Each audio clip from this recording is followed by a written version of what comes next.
Welcome to the Insurance Technology Podcast. I'm your host, Reid Holsworth. Joining me today is Adam Denninger. Adam is the global insurance lead. I'm sorry, let me say that again because I'm terrible at these big giant titles for these big giant horrible companies. title. It is a horrible title. Want me to say it for you? I can say it for you. No, I'm doing this. Okay, all right.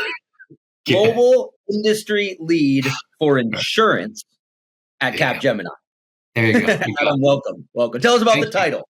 Thank you. Yeah, tell us about the title.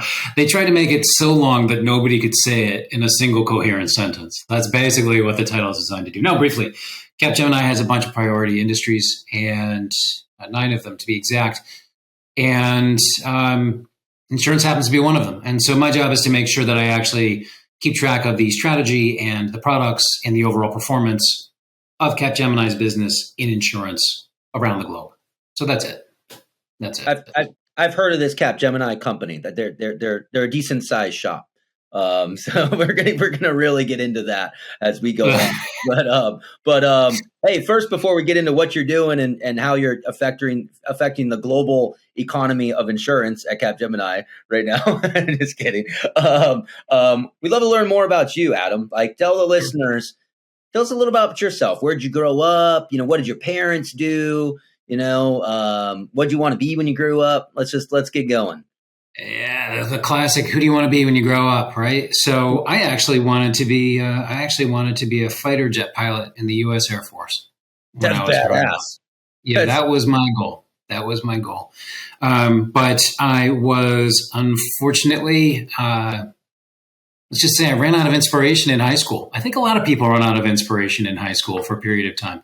You need to be inspired to make it into the U.S. Air Force as a pilot. So yes. I ran out of, maybe inspiration isn't the right word, motivation. I ran out of motivation going through high school. So yeah, I ended up forfeiting that particular dream. But yeah, no, where did I grow up? I grew up in New England. I've been in New England my entire life. My family is a lot like Modern Family on the TV show, right? So you could watch that and you can think of me, or not, whatever you want to do. But so yeah, Modern Family would definitely be my upbringing. Very very unusual, and but actually now normal, I think, for most people. If I think about like who I was and what I was focused on as a kid growing up, I mean, I was all about sports. I was all about reading, history, World War II. I admit it. My favorite author in high school was Jane Austen. Wow. Probably not something that most people say to you, but it's completely true for me. Yeah, trying to picture who your favorite band would have been, for example, in high school.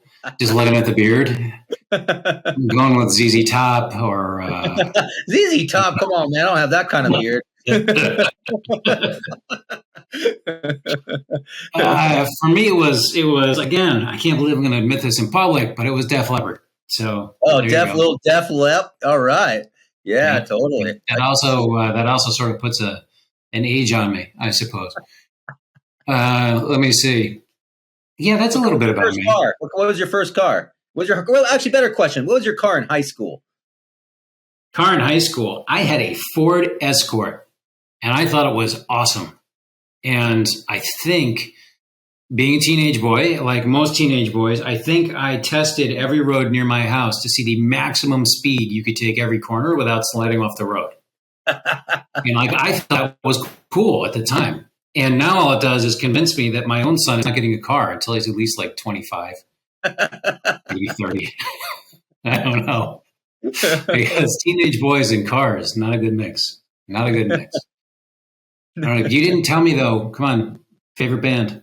You didn't give it to me. Oh, man. My favorite band? I don't even know. I listened to so much different stuff in high school. I went through most of my life. I listened to a lot of hip hop. That's what I grew up really listening to. Like East Coast, West Coast. But like, I don't know. Some of my favorite people will be like Nas and people like that, All right. Yeah. Wu-Tang and stuff like that. But I love all the, Tupac and all that stuff. I loved all that. But like, then I went through a phase where I really got into like Metallica and Pink Floyd and the Doors and just like all of that whole scene. And so now I listen to, I mean, a lot of people say they listen to everything. I really do listen to everything. I think the least, like, the genre that I listen to the least would be country music. Not that I'm not like I dislike it, but it's never really been like part of my life in that way.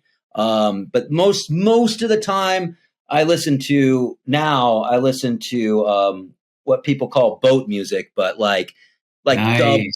dub reggae kind of stuff, like just chill island vibe music. But So boat music has distinct from yacht music.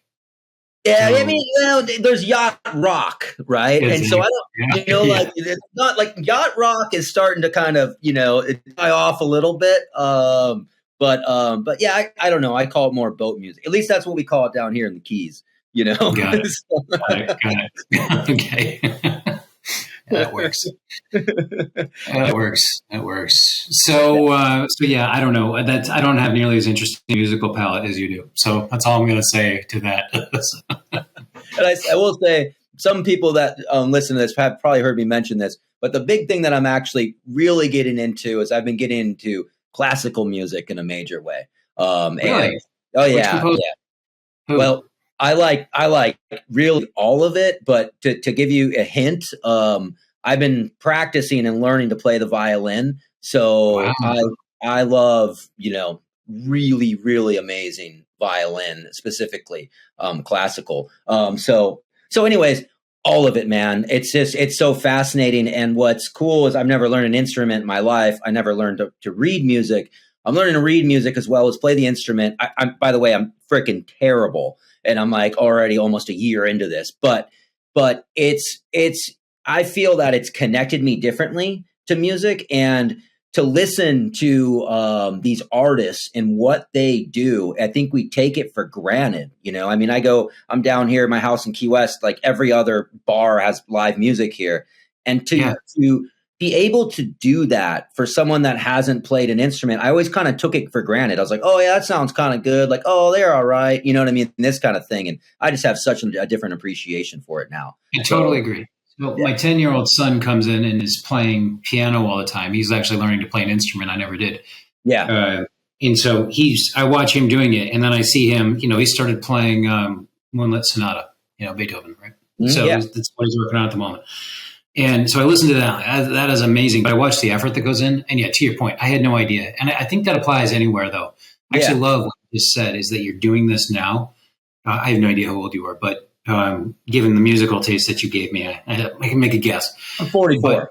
44. Okay, for you to go back in your mid-40s and go after something that's completely new, that's amazing. And I love it when people do that. I love it when people do it, not to push it off towards insurance for a second, but I love seeing people do it at work, right? So they come in, they don't know anything at all about machine learning, but you know what? The world's changing. They need to catch up. They need to understand. And they go and they spend their evenings and weekends figuring this stuff out. It takes passion. It takes energy. Mm-hmm. It takes remapping your brain. That's the same thing with the music thing. I love it. I love seeing people do that. So kudos to you. Yeah, thanks, man. Yeah, it's been a ride, and I'm really enjoying it. And so I'm thinking I'm going to keep pushing. And it's I will tell you that the violin is very, very, very challenging. It's been tough. And I think the hardest part for me in learning it is it's really hard to sound good, and it's just not that fun playing it when it sounds like shit. And so like I can't wait to be able to play like pretty good and really be able to rip through some complicated scales where I can start to just jam out. That's when I'll be, I'll really love it. And I think I'm going classical now. I'll move to like electric in the future, but I thought about buying electric now, but if I do, I will just throw down. I know how I am, the classical stuff, and go right into the electric side. So I'm trying to keep myself at bay for what I'm looking at. I think put differently, when you're bad at violin, you're really bad at violin. Right? Oh yeah. Oh, everybody knows. Yeah. Terrible. Oh, the dogs run out of my house. Everybody goes, can you shut the doors? I got to get down here to Key West where I'm by myself, where I can just do my thing. But the birds all fly away off the trees, Yeah. Scare away the local wildlife. Oh, yeah. All the fish leave Key West. No, that's funny. That's funny. But anyways, all right. So Adam, all right. So high school. What sports did you play in high school? Like primarily sports? Did you go from high school playing sports to college? Like, tell us a little about that. Yeah, I was soccer. So I was one of the better players in soccer. So it was early days in soccer here in the U.S. when I was doing it. Right? He's like, why aren't you playing football? And I was like, I am playing football, just real football. And so soccer, and then winter basketball, and then spring tennis. It was great. It was great. No baseball for me, not really. But yeah, no. So sports all the way through high school, and then you go into college, and life changes. Especially for me anyway. So we didn't have a ton of money, so I was working my way through college, right? So you're working. You don't really have time for fun stuff. You're there for classes. You're not there to do sports, and it wasn't. In those days anyway, the whole scholarship structure around sports teams wasn't quite the same that it is today. Let's put it that way. So, and I probably wasn't good enough to get them anyway. So, so for me, it was all through college. It was work. Believe it or not, I was the guy who actually had a landscaping company. I actually had a landscaping company, and I used that to pay for college. Yeah. So went all the way through. Or doing like retaining walls and installing walls, installing gardens, maintaining gardens, that sort of work. Yeah. Not like I wasn't the lawnmower guy. I was the actual garden guy. Yeah, that's awesome. Yeah. So did that all the way through, get out and have a history degree when I get out of college, when I'm finishing school for? You followed your passion from when you were a child. Like, I'm going to be, and like, what was the goal? I'm going to follow that. Yeah, those World War II books that I still have over here. Yep. So yeah, I'm gonna do exactly what it is that I love. Right? You get out and like, oh my God, you can't get paid to do what you love. So find something else. Yeah. So then I actually went back. I got before I fully completed college, I flipped majors right at the end. Went over, got myself most of a biochem degree. Took that. Into a PhD program and realized, okay, you can get paid to do something you love, but I just don't happen to love this. I made the wrong bet. Yeah. So years passed working as a scientist, took all that knowledge and experience and work product and whatever, turned it in mental effort and energy and training, took it, said, you know what, I'm going to go into financial services. It's what actually interests me. And believe it or not, it does actually interest me. So I'm going to go into financial services, flipped. Like, when you say you were assigned, like in school, or like you had like a job as a scientist and you're like, yeah. I was in a PhD program and I was doing it, decided I didn't want to do it, but they liked me enough that they asked me to stay and continue doing all the research I was doing. So I just stayed as effectively a professional biochemist, but without the PhD. And just worked for 4 years in the laboratories. Wow.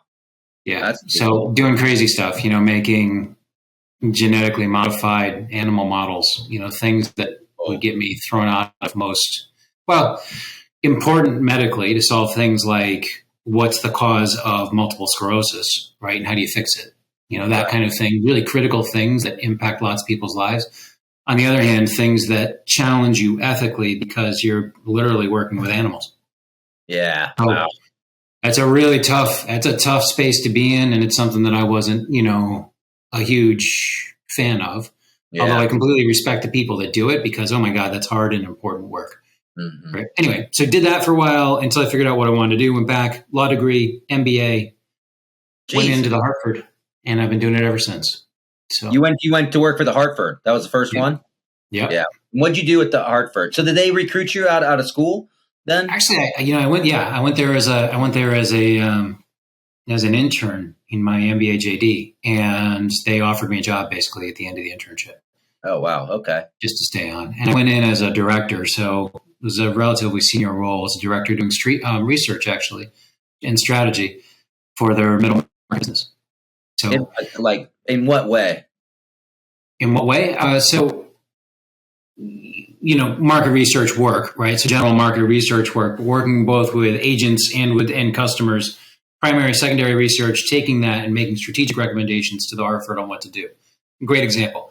Hartford at that time had in the middle market business, they had taken their underwriting operations and split them between new business and renewal business. Okay. And so they put their best underwriters on the new business. And then at renewal, everything would kick over to some guy in a center that was a lot lower cost. Right? So this is pure operating underwriting design. Yep. I didn't know any better because I'm new to insurance. So I asked the question, hey, 2,000 agents that I'm surveying this particular month, what do you think of this? They hated it. They absolutely hated it. So it led to complete, my recommendation coming out is here's how you have to restructure your underwriting business to actually make your distribution partners happy. Oh, yeah. Wow. That's cool. All kinds of personal learnings. And I'm sure everybody on this who's listening to this will have had similar experiences. All kinds of learnings around, okay, I find something that is completely shocking to the executive team at my company. And I think it's the best information ever. And I take it and I publish it. Yeah. And, there's a lot of reactions to that when people are told that their baby is ugly, right? So you gotta there's better ways to engage with an executive leadership team than what I did in that particular case. But end of the day, it worked out best for the Hartford. So, but anyway, yeah. So I ended up straight in insurance, and ever since then, it's been, for me anyway, it's been essentially one larger role after the next inside of insurance, with people seeing me do something of particular value in a particular place. I move into a new role, usually, because they recruit me in.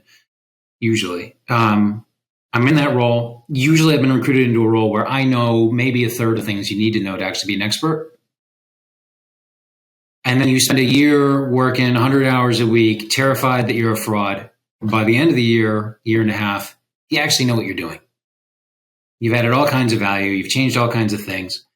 You worked like crazy. But then unfortunately, the next guy comes along and says, wow, I love the way you work. Do the same thing for me. Repeat the cycle. So anyway, so that's pretty much. So I guess if I think about it though, where one of the threads throughout all of that, as I just think about what it is that I've been doing, one of the threads from the very beginning. So like I said, the first thing that I was doing when I walked into insurance was essentially looking at, core underwriting processes for insurance. I remember still one of the first conversations I had with someone named Deb Fox, who is still a senior executive at the Hartford. She was a huge help to me, actually. But she, one of the things she said to me essentially was just, look, there's underwriters, actuaries, and there's claims. And if you're not in one of those, you're not in the club. Those people are insurance. The rest of it is support. And I found that to be really interesting. Underwriters, claims, adjusters. Well, right? No, underwriters, actuaries, yep, and the claims function as a whole. Yes, I meant those. Yeah. Yep, those three groups. So basically, underwriting, pricing, claims. Yep. Those three groups. That's insurance. They're in the club. They actually run the companies. You step outside that group, you're a support function to those three. And as I've gone through, it doesn't mean that the support functions are necessary. If you don't have good technology, you're going to fail, especially in today's day and age, right? Oh, you have to have that. If you don't have good operational service, you're going to fail. Yep. So these other things are essential, but they're not the people that actually run the company. The people that run the company are those three groups. Okay. And as I've gone through insurance, that's actually really stuck with me because it's true. It's true that those groups are the core decision makers around insurance. And if I just think about it, like why? What is underwriting? Let's go back, right? So what did the first underwriters actually do in the modern era of insurance? What did the first underwriters actually do? So it was some captain sitting literally at a bar in London at a place called Lloyd's, literally sitting there. Somebody puts a description of a ship, what they're carrying and where they're going and who the crew is on a wall. And literally you write your name under it because you want to take a percentage of the risk. That is the origin of risk transfer, the way we think about it today. It's literally how it started, right? Is doing that. Yep. And that component of insurance, that piece where it's about how much money do I need to take on a chunk of risk? That's it. That's what insurance is. Right? Yeah. You could do it through pricing. You could do it through gut feel with underwriters. You do it at scale with lots and lots of little policies that are flowing through. You could do it on giant policies that are coming through that are incredibly sophisticated and take somebody 3 months to underwrite. There's all kinds of ways and forms and structures of it. End of the day, risk transfer, period, full stop. Yeah. No. Yeah. It's a great way to put it. Yep. And if you can explain that and talk about that and engage on that, and this is sort of the thing that's helped me in my career. If you can understand what's happening at the core there and why they're doing it, then all these other pieces around technology, especially what you're doing in technology, you can prioritize it much more effectively, and you can speak to the business people much more effectively and just help them actually understand what it is that they need to do and why, and what technology solutions will actually help them and why in their language. So for me anyway, and I've gone on a little bit of a diatribe here, but and I apologize for that. No. Okay, good. Keep going. So for me anyway, the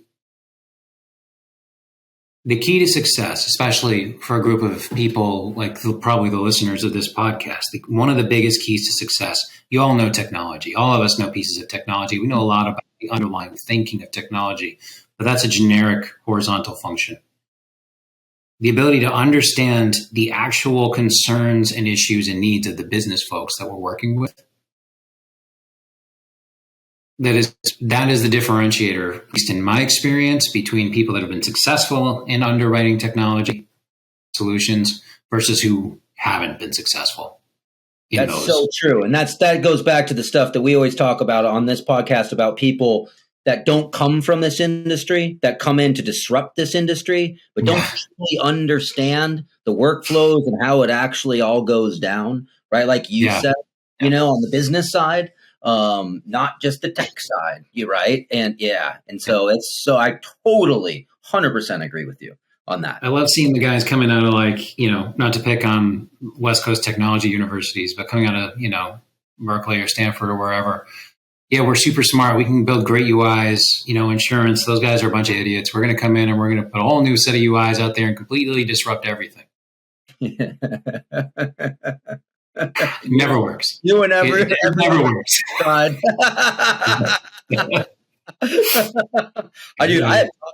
I've personally talked to so many of those people, and not a lot of them are around still. I'll just say that. Yeah. I mean, there are a few that make it, they get it, because they're all smart people, so they can get it. Some of them figure it out eventually, no doubt. But but it's just so funny to sort of watch that. Yeah. So it's, at the end of the day, I think a lot of insurance is just about understanding what the core of it is. So, and then respecting that, right? So let's use I used this the other day and now it's sticking with me. I'm using it all over the place. And so it's a little off here, but I'm going to use it anyway. So I don't know if you've seen the Star Trek, oh my God, the one with Cumberbatch in it. Which one was that? I don't know if you're a Star Trek person or not. You don't watch Star Trek, do you? You're way too cool to watch Star Trek. Sorry, folks. Okay. You're like, yeah, you totally lost me, Adam. I got no idea what you're talking about. What are you talking about right now? There's a scene in there where one guy is talking to another guy because the second guy lost his job, essentially. And the first guy is basically saying, you don't respect the chair. Right, because it's a captain's chair, right? You don't respect the chair, so you don't belong there, right? You're going to lose that because you don't respect it. And I think that actually is really important for people who come into this industry, especially technologists that come in from the outside. They don't respect that the people in the industry actually mostly have reasons for what they're doing. Yeah, 100%. Right. Totally. There's a reason there. Good reason. Yeah. Good reasons, yes. And maybe you can find a better solution. That's fine. But you got to start off with respecting what it is that they're doing and trying to understand why they do it. Because if you don't do that, you're going to fail. Yeah, it's so true. It's so it seems so obvious, but missed by so many. You know? Yeah, I totally agree with that. I totally agree. Yeah. So one of the things that I've been working on lately is around underwriting specifically. So I joined Capgemini a little more than a year ago. And my job at Capgemini essentially is to So Capgemini is a giant 350,000 person, 50 country organization. Okay. And we basically do technology services in all of those countries across multiple industries. We do all varieties of technology services. But, I lead one of the main industries that we focus on, insurance. And my job essentially is the global strategy, the global results overall, and the products that we bring to market, right? So like the offerings we bring to market. And for us, what that means is we take a bunch of our technology capabilities and I bundle them up, myself and my team, bundle those up and turn them into things that solve specific problems for insurance companies, right? That actually meet a need and solve a problem. And one of the problems we've been looking at a lot lately that we're working on solving and have solutions for is underwriting. It's needs around underwriting. And what triggered us to really focus on it heavily and prioritize it more is the events over the last 2 years where, tell me if you've seen this or if you haven't seen this, but where you see huge amounts of variation in the business environment around insurance. So things are changing faster than insurance companies can handle. Yeah, fair. Totally true. Yep. And you get knee-jerk reactions by insurance companies, which they have to, because they can't actually change, for example, their pricing models, or they can't actually change their underwriting appetite structures or their front ends or other things fast enough. So they just take rate. If a particular state or geography won't let them take rate or raise prices, they'll either leave or they'll just make it really, really hard for anybody to make an application for new business. Yeah, totally. Whoops, I don't know why that didn't work. I don't know why it's not. Exactly. By the way, I've said this before in the show. That is a very real thing that everybody does. Yes. See, I don't know why that tech's not working. I got to call IT. Yeah, I got to figure it out. And it'll take me no more than 2, 3, 5, maybe 10 months to figure out why that's not working. Okay, I'll get back to you. Yeah, so we were looking at this and just sort of thinking about, all right, well, underwriting, as I just said a moment ago, is one of the 3 cores of insurance. It's one of the 3 things that actually is the center of this entire industry. So how do you help an insurance company be able to react to this stuff faster? It's about speed. It's about speed of response. Okay. 100%. Yeah. And that's one piece. But as somebody that I was talking to at Liberty Mutual, who's a very smart guy that I won't use his name because I don't have permission to, but he's a very smart guy. And he said to me, it's speed. But it's also accuracy. If you can't do both, just speed by itself doesn't help you. Yeah. You need both, right? So what are the things that actually enable for an insurance company in their underwriting, the core of their business? How do you give them speed and accuracy from a technology perspective? What do you actually need to do to achieve that? And the thing is, we went out and we did research and we talked to thousands of people, literally, and we pulled all kinds of data together. And the problem is not that the data was bad or the research didn't work. The research worked great. We got great answers. Everybody agrees with them. The problem is it told us things we all already know.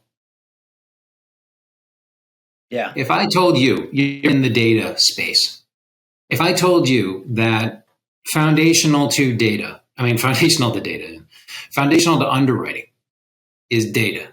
Mm-hmm. And if you can't get data in 2 directions, one directly into underwriting platforms where needed, when needed, and separately off into models and analytics platforms where needed and needed, so they can then feed into the underwriting platforms.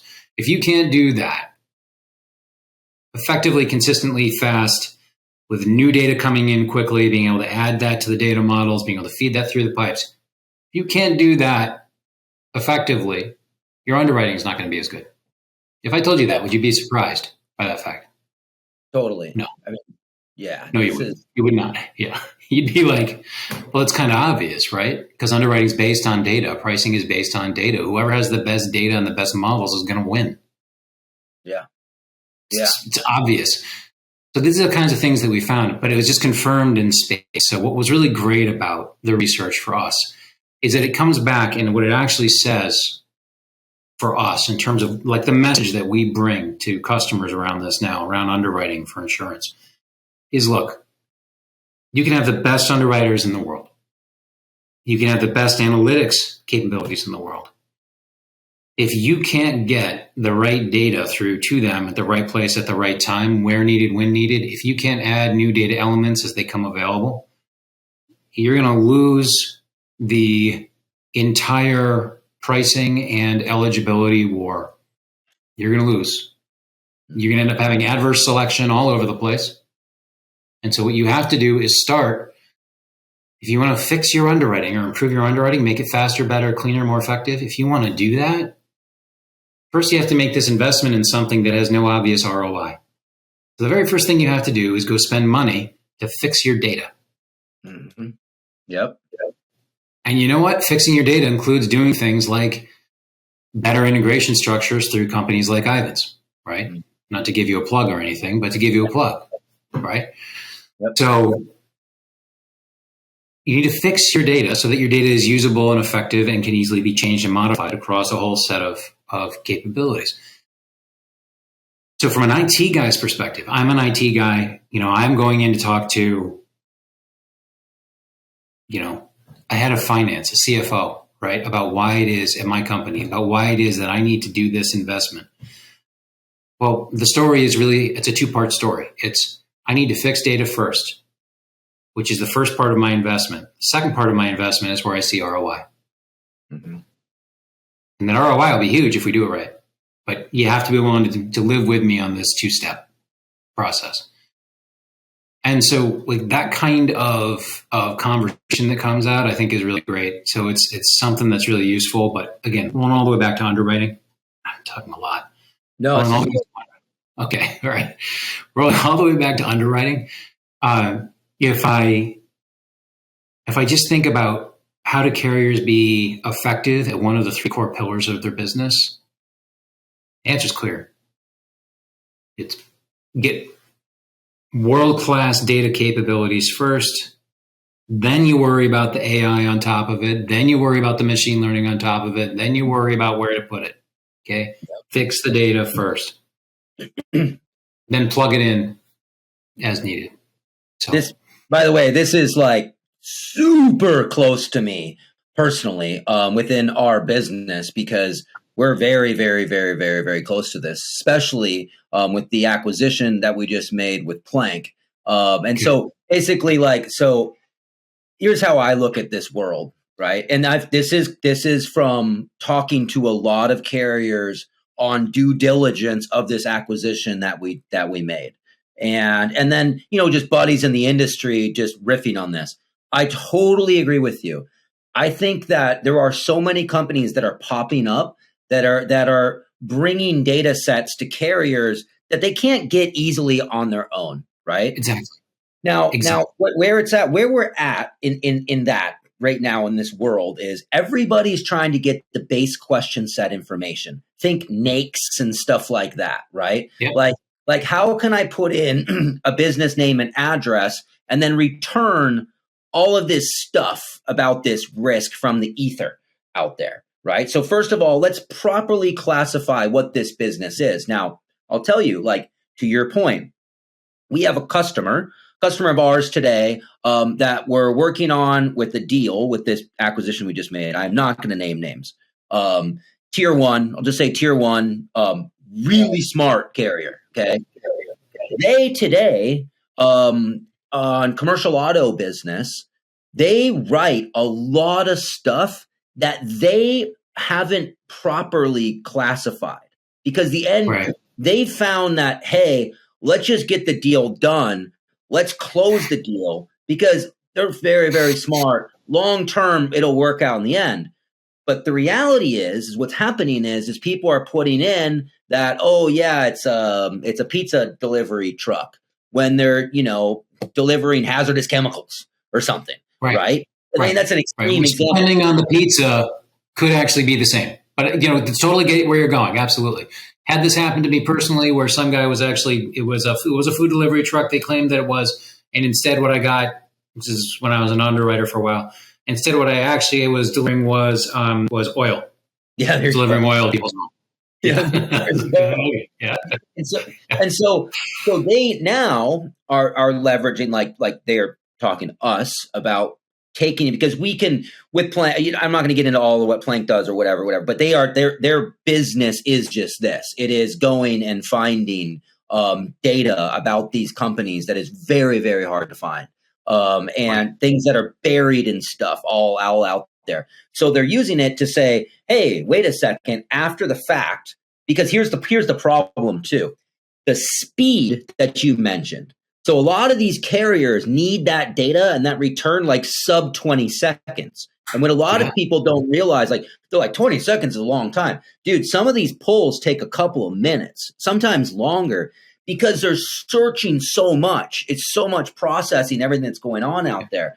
So because of their workflow, because of their conversion and how it works, they're like, we can't wait.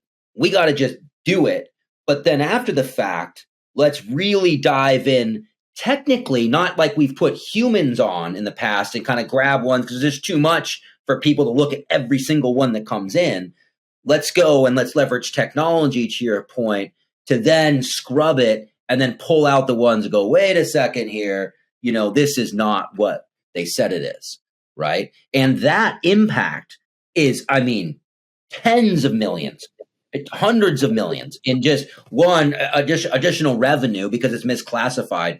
But think about losses, all of it, and so these are charging wrong premiums. It's all kinds of things, right? So it's stuff you might have declined that you then actually had a loss on because the impacts are enormous. But here's my thing on this business.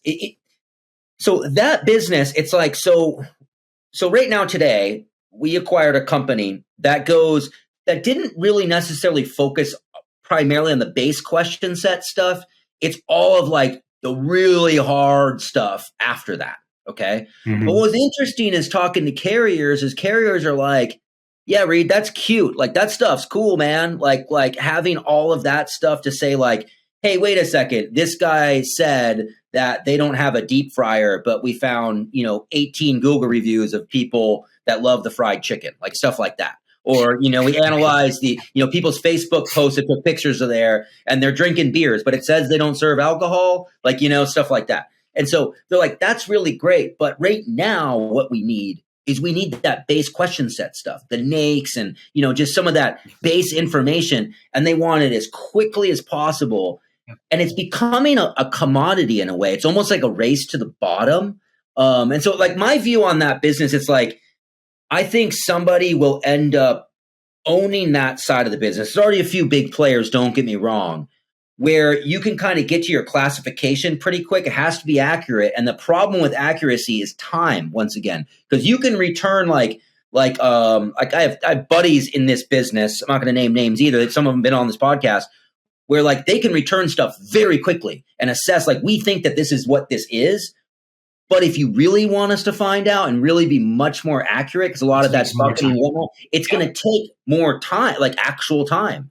And so, so I feel like the one that is the fastest, most accurate, this is like, there's no such thing as like, good and cheap, right? But like the fastest, the most accurate, and frankly, is pretty good on price. I think that price isn't the biggest thing, but it'll more and more become a part of the whole thing. Because if you're spending a few bucks on a poll, like and thousands and thousands and thousands of polls, it adds up quick. But anyways, the one to win that, I think almost owns the market. And then, like you said, it's totally exactly what you said. Then you start to layer on all the really cool stuff. You expand from that into AI, ML, like all of it. Once you get that, but I think people are still struggling just on the basic kind of stuff. Totally, right now, completely they are. This is why I always say you got to start by cleaning up the basic data state. I know that everybody wants to go have some brand new Gen AI driven model that uses cutting edge data that's from drones and whatever. You know what? You can't even check right now your basic app data. Let's start with the basic app data first and get that stuff cleaned up. Build on that foundation. Yep. That's absolutely. 100%. And I think that is where right now, that's where I want to say the money is, but that's not really where I'm going with that. It's like, if you win that, then you earn the right to do the AI on top of it. Right. So that's on the technology side. I think there's like layers to what you're talking about, because first of all, there's a few big players already. The cost does add up, especially as you get into more like small commercial or mass market personalized. Oh, yeah, absolutely. You're hitting those databases a ton. It matters. You actually want a lower cost provider. So there's always room for lower cost providers to come in, right? That maybe aren't as rigid, maybe don't cost as much.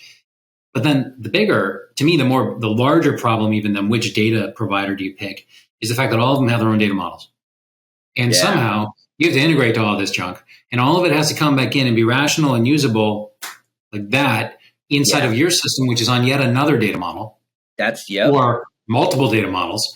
And somehow all that has to work together. And so like there's layers of technology opportunity out there in your space, I think, for people to go out and just provide real value that still hasn't truly been met. And then if I'm looking at it from the carrier's perspective, it's like, look, let's imagine I'm a chief underwriting officer. Well, I actually was once. And I'm saying, look, my reaction to this conversation that you and I are having is, guys, honestly, you're making my head explode. Here's what I care about. I want the freaking data I want. Just get it into my underwriting system so I can use it. Yeah. Mm-hmm. They don't want business. This is where people like that are outside the industry, they don't realize, man. Like they're not going to go use your tool, especially the bigger ones. No way. Actually, thank you. Yes, 100%. Like, that's not a thing, people. You know, it's completely right. Smaller regionals and stuff like that, where they don't have the bigger systems. There is a place for that. Don't get me wrong, but generally speaking, no, hell no. No, hell no. It's not going to happen. Yeah. So anyway, so to me, like, so there's layers and layers to this conversation. It's incredibly complicated. And if I'm a typical CIO looking at this, I'm like, all right, I can do a quick win over here and like slap some UIs that cover up some of the garbage, right? I can put the quintessential lipstick on the pig, right? So I can do that over there. Or I can go to my CFO and say, I want to spend $50 million to do the cleanup of all the data and the integrations and picking the right vendor partners and do all of that, which, by the way, is going to show absolutely no return on investment until I do additional investments later.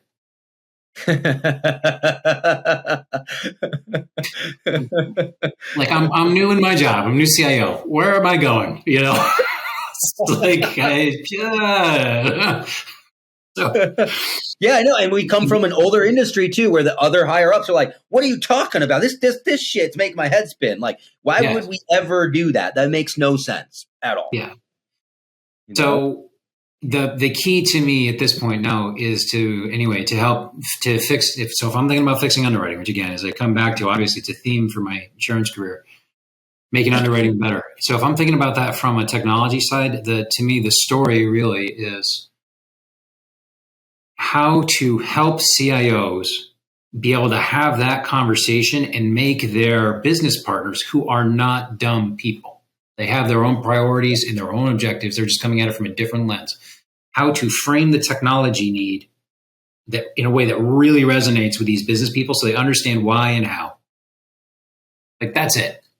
If you can do that, then you start to see people making real investments to change their underlying systems, which impacts all of that problem set you and I were just talking about a moment ago. But there are a few carriers, big smart carriers, and I'm going to bet you work with a few of them, who are actually doing some of this stuff.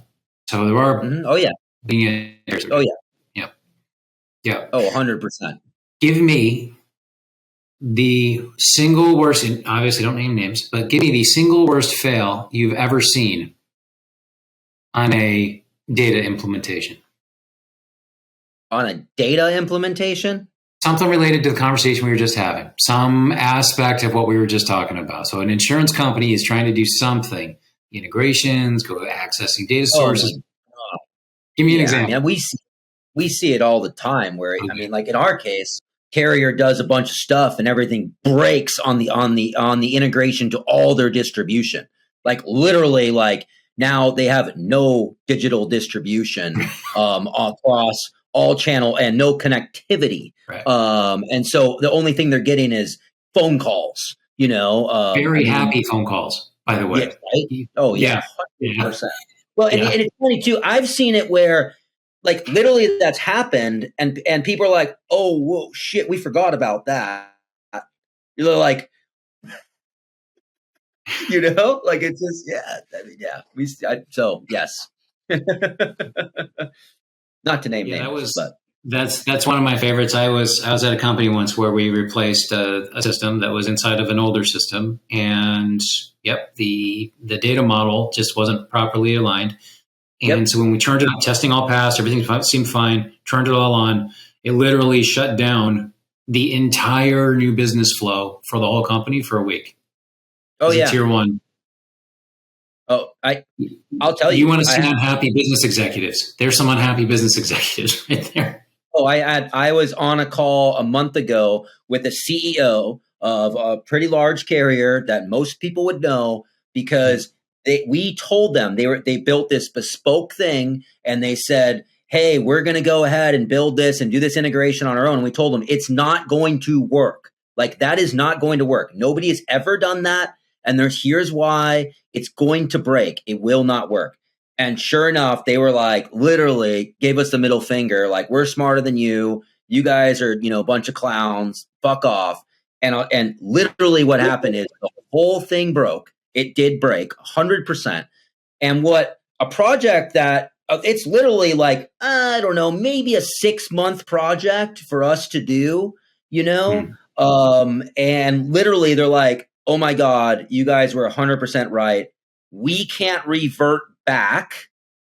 So we need you to do this now. And I'm like, and it was one of those things because, like, I'll be honest, like, they were kind of assholes to my team where it was like, it's like part of me was kind of like, dude, like, screw you guys. You were such assholes through this whole process. But at the end of the day, dude, end users, agencies, they were down. And this is a long timeline to get it back up because these guys could not revert back. Like, it was fucked. And so what did we have to do? Dude, I had to rally all my troops. We had to, pull people off of projects and stuff we're working on. And the whole team on it. I got it. I mean, and it's not about the money or all that. And it's like, it's up and didn't take 6 months. I mean, dude, we got it done in like no time. But I mean, it was a heavy lift. And so to your point, yeah, man, we see that stuff all the time, dude. And like, people just don't think about it. And this stuff's complicated. And for the CIOs, like the CEO called me because that CIO was the one, and he's like, Reid, tell me the real deal. It's like old school guy, and like I told him, and he's like, oh, like I don't know, that guy's probably gonna get fired, like for real, and that it's so you never want to see that. It's hard, but you do understand how people end up there, right? Understand how people end up there because what happens a lot of times, I see anyway, is like. I'm not saying this is us because I don't think either you or I would go in and tell somebody something that wasn't true. But a lot of times you'll see companies go in and tell CIOs, tell CTOs a ton of shit, pardon my language. It's not true. It's at best misleading, right? Mm-hmm. And so they'll go in and do that. CIOs try it, believe it, whole thing fails, blows up, CIO gets fired, everybody sees it. They no longer trust or believe in the solution providers anymore. They just don't believe us. Oh, true. And so, like, then when somebody like you comes in and says, here's how this works and why it's going to work and why it's not going to work, the problem is it's not about you at that point anymore. Mm-hmm. They're reacting to the person before that screwed them. Yeah, so true. Yeah. So true. So totally.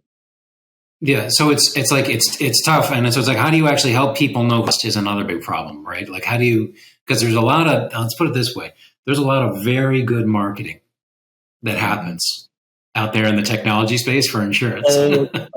Oh yeah. Yeah.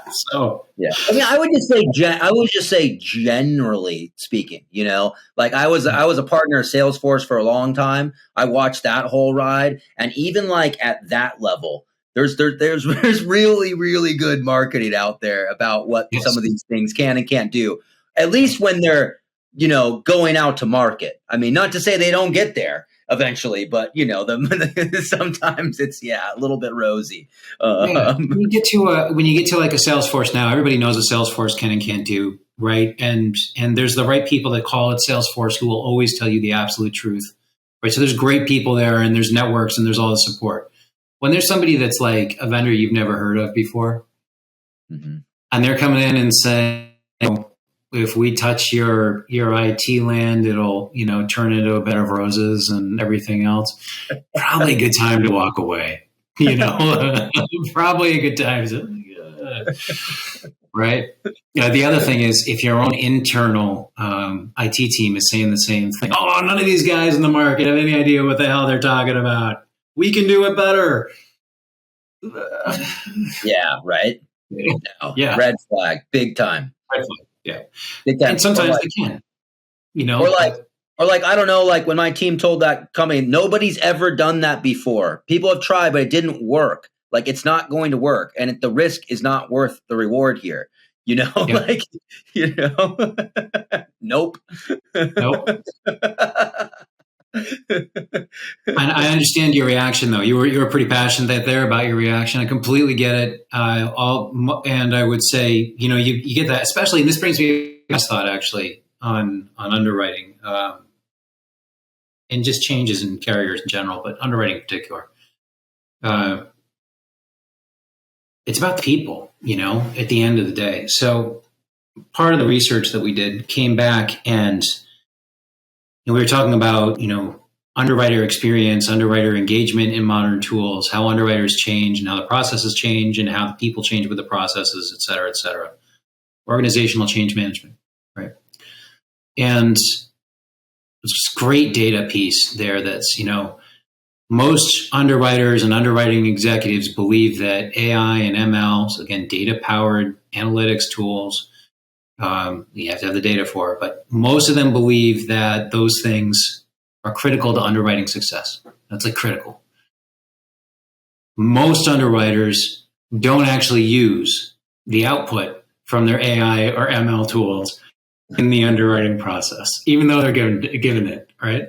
And then you ask them why, and they come back with two answers, okay? And it's like so human and so obvious, but so human. Too complicated, and I don't understand it. So if I can't explain it to my broker, I'm not going to use it. Number one. Number two, I just don't trust that stuff. It's not dependable. I don't trust it. It's not right. I don't know. And those are the two answers we get, okay? Human, right? You're human. We're all humans. We're people. And you're getting something that's new and complex and it's different. And you know what? You've done underwriting a certain way for 20 years. You can look at an account and without even knowing why, you know whether it's a good risk or a bad risk. And now somebody's handing you some machine that's giving you a score that maybe sometimes agrees with you and sometimes a little different. And you're supposed to believe the machine.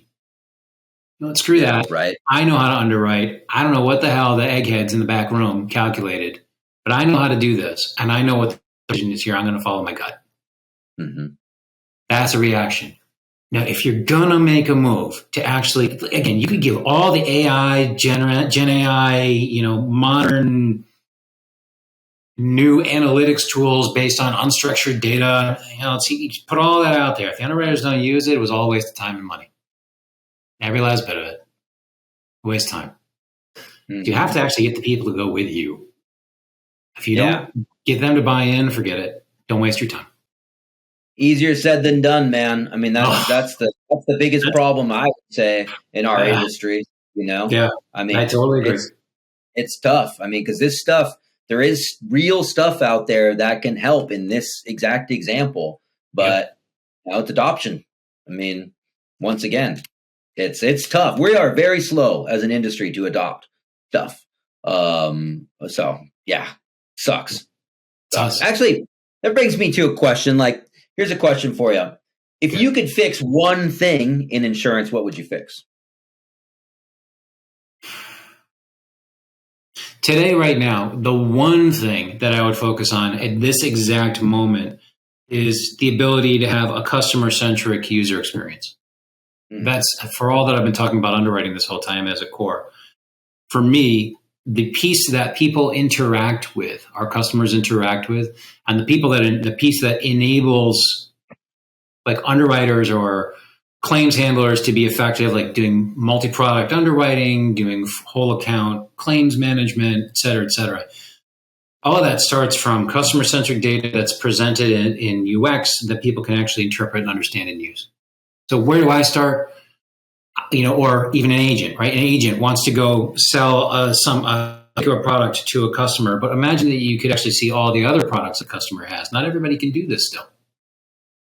Right? So imagine you can actually see the other things and you can actually figure out what the other pieces are that you might want to market, right? The ability to cross-sell, the ability to upsell. All of this stuff is dependent on having some sort of a agent or customer or internal employee UI set that's built on a customer-centric data model. I think once we enable people to do, for example, cross-product underwriting, cross-risk underwriting, whole account or case management for claims in the P&C space, agents being able to have a better idea across the world of information around a particular client.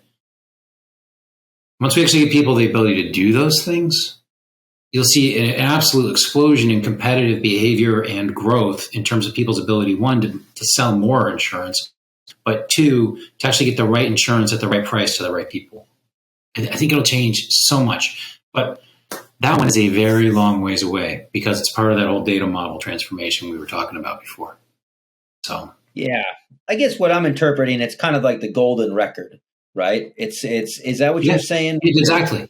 Yeah. Create the golden record, but the golden record not around like your homeowner policy. It's a golden record around the customer. Yeah, no, totally. 100%. Yeah. And so like if you can do that and then actually make that into usable decision-oriented data or options that face appropriate personas across the sort of insurance ecosystem. Yep. Ta-da.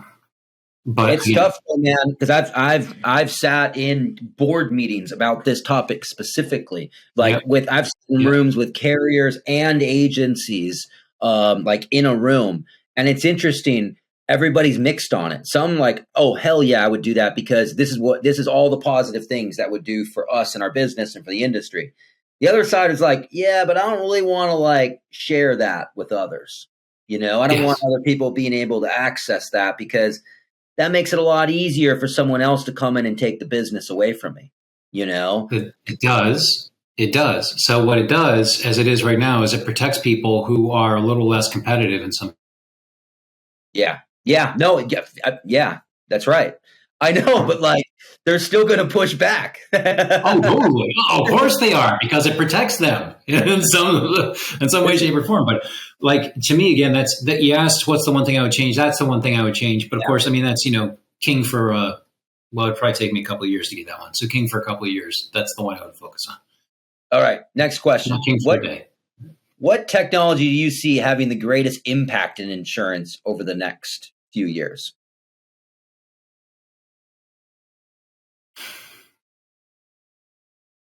Not Gen AI. I mean, that's the easiest answer. Yeah. But I love how you said not, because I don't disagree with what you said. Go on, please go on. So I think honestly the single biggest thing that's going to change people's lives in insurance is movement is really living into movement to cloud.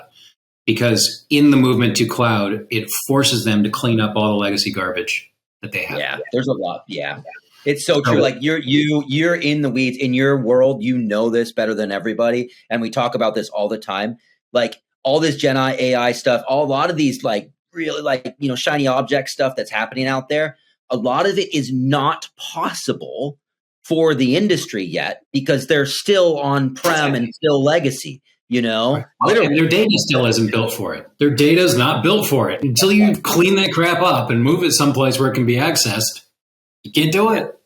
So, yeah. So I don't know. To me, anyway, it's cloud is still the single greatest transformative force for now. 5 years from now, ask me again, it'll be completely different. But I think that's a great answer. That's a very realistic answer of what's actually happening out there. Now, after that, I tell you what it's not going to be. Wait, one more that it's not going to be. Every time I hear quantum, I just shake my head. Because quantum, have you looked at what a quantum computer looks like still? And the number of qubits it can handle and what that actually compares to like a modern server? No. Completely useless. I mean, unless you want to keep things near absolute zero, and have all your stuff working off essentially vacuum tubes, It's completely not usable technology anytime in the next 10 years. Forget about it. So anybody says quantum to you, just shake your head and move on. That's what I would. That's what I would do. All right. Last question on insurance. Any advice you have for entrepreneurs coming into the insurance technology space? Going back to my earlier statements, learn a bit about the industry that you're in. So you can't just come in and think that you know how to do a database and therefore that means you're going to solve insurance problems. You know how to create a UI and therefore you can restructure the industry. If you don't understand what the industry is and what it's doing and why it does it, you'll be out of the business pretty quick. So, yeah, I would go further. I would say befriend all those people. Get to really know them. That's actually, I agree. Be their partner in helping truly understand it. Because once you do understand it and you become part of the team, then you can start building some really cool stuff. Driving real value, and then also too, you're building a good reputation out there in the industry because it's a small world here. And the ones that come out guns blazing, pop, pop, pop, and we're the best, and I'm the smartest, and this kind of thing, they don't last very long. They last for a little bit. You might raise a little bit of capital, but that doesn't go far. It really doesn't. And so everybody talks, everybody knows everybody, at least in the top rooms.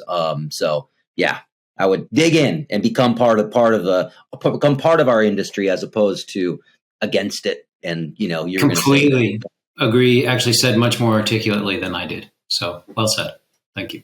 Well, I think that's like the first time in this whole conversation. So thank you for that.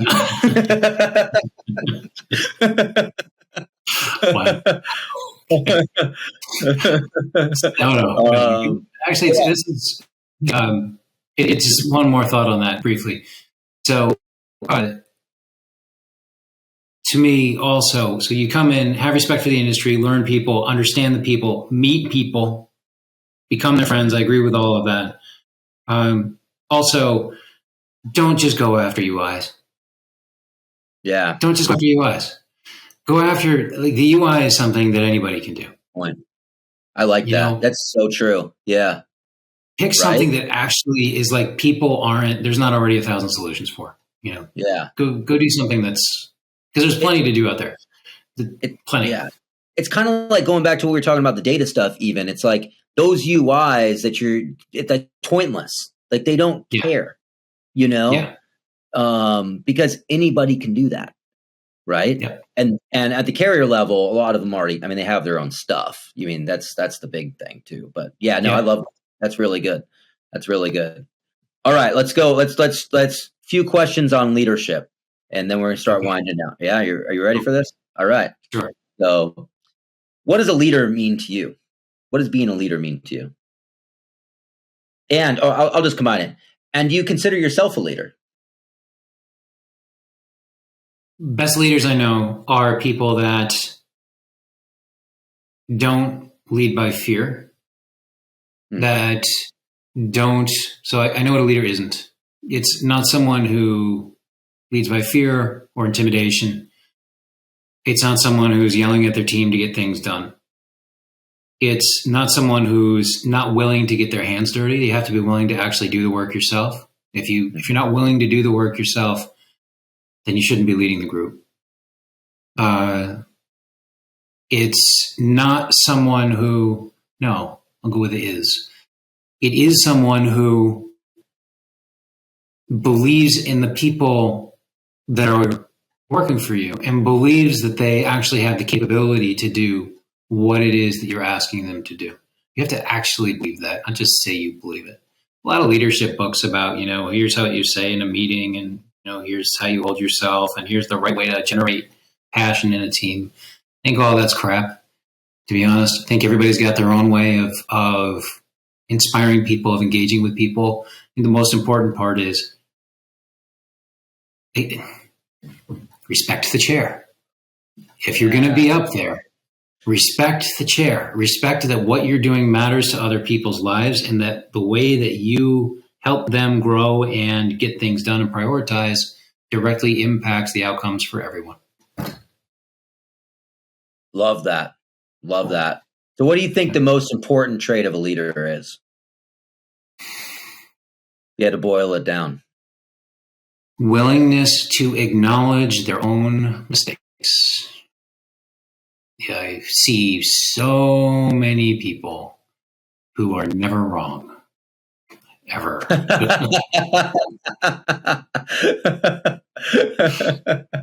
And you know what? Part of leading is understanding. Yeah, and part of leading is understanding, is learning from the people around you. You can always learn from the people around you, and you're always going to be wrong at times. Admit it, understand it, learn from it, move on. Yeah. My dad would always say to me as a kid, because I was an idiot. I'm always doing dumb shit and always making the wrong decision. And so like after that, it's kind of like, well, I'm learning from my mistakes. He's like, no, smart people just don't make mistakes. Oh. All right. So I'm not really, I hate to say it, but I'm not really with your dad. I'm not with your dad on that. Smart people are the ones that learn from them. Of course, it's kind of a joke, but 100%. All right. Let's see. How do you define success? What does success mean to you? And not like through a job, just generally, doesn't mean like success in your role, your job, or just success as a human. What does success mean? So to me, success is keeping your promises. If you're going to make promises, keep them. Right. And I mean, sort of a corollary to that is, being intentional about the promises that you make. So, be honest and upfront about what you can do. And if you say you can do something, do it. Put in the effort and the time and the will to actually get it done and done right. So to me, success it's very simple. It's delivering on what you can. And that, I think, applies anywhere. It applies in, personal relationships. It applies in business relationships. So, yeah, I think I see a lot of people hide the negative as opposed to owning it. Because sometimes we all make promises that we break or we can't deliver or we shouldn't have in the first place. And I think it's almost easier to kind of avoid that and skate around it and whatnot than just face that dragon and say, hey, I messed up. Sorry about that. Well, that's what I was just saying. So all the people that have always been right, they've never been wrong at any time. Yep. Those are people who they're not willing to face the fact of the commitments they didn't keep. Yeah. Yep. Yeah. So. Yeah. Yeah. Yeah, man. That's really good. That's really good. All right. A couple more questions and then we're done. How do you give back, or do you give back at all? So a couple of ways. The first way is through my family. So my wife runs a not-for-profit. So we are, of course, she gets paid somewhat, but she's running a not-for-profit. But she essentially dedicates her life at, let's say, a lot less than cost to help underprivileged women. So women that are coming out of halfway houses, women that are coming out of abusive relationships that need jobs. So she works for an organization called Dress for Success Hartford. It's a subsidiary of a larger organization that's just called Dress for Success. Again, it helps these women who are in a bad spot go get a job and then keep a job. And so me helping her and supporting her is actually a part of my giving back. The other way that I try to give back is actually, that's sort of the charity side, right? And it's not really charity, because what it's really about is just trying to make it possible for people to have open doors. Yeah. That's not charity. Yeah. That's just the right thing to do. That's absolutely right. The other thing that I do is a work-related thing. And what that's about is taking people who don't have the confidence to do what it is that they need to do, or that they want to do, or that they should have. And I don't care if they're in my organization or somebody else's. I am more than happy to take the time and the effort to help them learn how to be better, help them have the confidence they should have in themselves, help them learn new skills, help them succeed, tell them how to succeed, and be able to take the credit for the things that they can and do. So I think a part of giving back there is just Actually, there's another thing a leader doesn't do. A leader never takes credit for what the team did. Okay. Yeah, totally. Yeah. Right. So the idea here, it's how do you make sure that these people are seen as the heroes that they are, right? And that's a day-to-day thing. Yeah. And I hope it helps people. So that's awesome, man. It's very noble of you. That's really, really cool. Again, is it noble or is it just the right thing to do? Like, I'm sure you do it too. Well, I mean, dude, it's easier said than done, man. I mean, yeah. I mean, it's taking time out of your life to help people and do that. You're 100% right. I don't disagree that it is the right thing to do. But a lot of people don't take the time to step away and go, man, you're not like really seeing who you truly are. And let me help you to see that, because I want you to grow as a human and become what I believe I see in you. And it's not self-serving to you at all. You're like literally just want them to be the best they can be. I mean, that's pretty badass, man. Not a lot of people do that. Well, thank you. You know, I guess I really hadn't put that much glory in it, but thank you for that. To me, it's just what you should do as a leader, I suppose.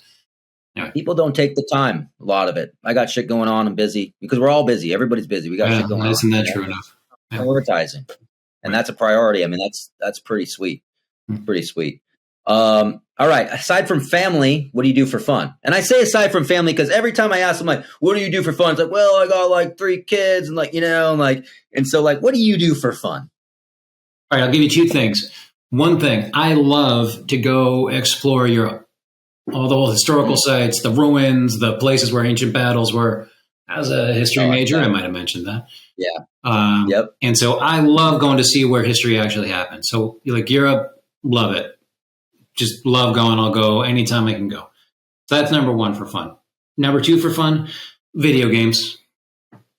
No kidding? Oh, yeah. What? Like gamer. Like Call of Duty or like Fortnite? Like what? Like what kind of video games? No, like more old school, like the Elder Scrolls, if you've heard of that. So nice. Skyrim, that sort of thing. Yeah. Oh, it's hardcore. Yeah, it's hardcore. Yep, I'm a gamer. I admit it. I'm proud. That's awesome, man. That's cool. Yeah, we've had a bunch of on this, actually. Surprisingly, actually. A lot of people are still gaming out there. Yeah, you know what?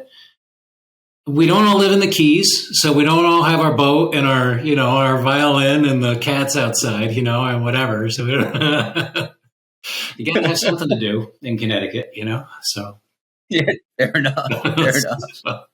I mean, you've been to the insurance museum many times. Many times, that's right. You're tired of that? That's exactly right. Yeah. If you had unlimited time, what would you do? And then I got one more question. We're done. Unlimited time. Okay, so we're talking. I've got Groundhog Day. I've got the Groundhog Day movie going on, and I just get to do whatever I want. Right. Yep. Well, I don't so much like where he started off, sort of figuring out every way he could be evil without having it affect him particularly. I do like where he ended up in that movie, right? Where it's like all the stuff that you always wanted to do to make yourself better, you figure out how to do, like playing an instrument, right? What would I do? Yeah.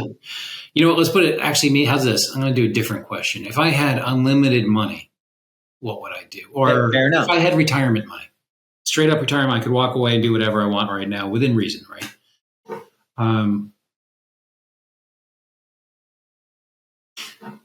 This sounds crazy. I would go back to school for material science, and then I would go work at SpaceX. Oh, that's sick. Yeah. Because what I want to do is help us get to other planets.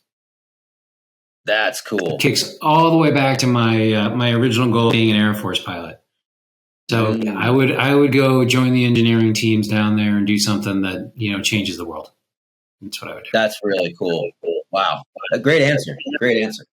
That's a first for sure. All right. Last question. What's your favorite drink? And do you drink? Do you drink? If not, whatever. But if you do, what is your favorite cocktail? Or I've been known to have a drink once in a while. Alcohol, drink of choice. Yes. Old fashions. Old fashions. I'm a fan of an old fashioned, a little on the sweet side. Ah. Do you know what the difference between a normal old fashioned and a Wisconsin old fashioned is? Well, you got me. I don't. Tell me. Yeah. So in Wisconsin, if you order an old fashioned, so everybody knows you're in Wisconsin, anywhere in Wisconsin, it's not just a Milwaukee thing. It is very different. It's muddled cherries with orange, and they put Sprite in it. Literally, it is. Yeah, and they muddle it with like it used to be sugar cubes, but now a lot of people just use simple. So it actually is a sweet old fashioned, and like a traditional Wisconsin old fashioned is done with brandy. Little known fact that more brandy is consumed in the state of Wisconsin than the rest of the world combined. And why is that, do you think? What's that about? Because they love those sweet old fashions, man. Okay. For real. All right. Next time I'm there, I'm trying it. I'm in. Dude, yeah. You got to try it. Yeah. Yeah, I will. That's a good one. Okay. Wisconsin old fashioned. Yep. Well, Adam, this was great, man. Thank you for all of your wisdom and everything. This was a really awesome episode. I'm sure everybody's going to enjoy it. And yeah, man, keep doing what you're doing, helping out the world and doing your thing. So keep crushing it. And thanks again. Yeah, thank you so much. Great to meet you. Really enjoyed the conversation, and let's talk again.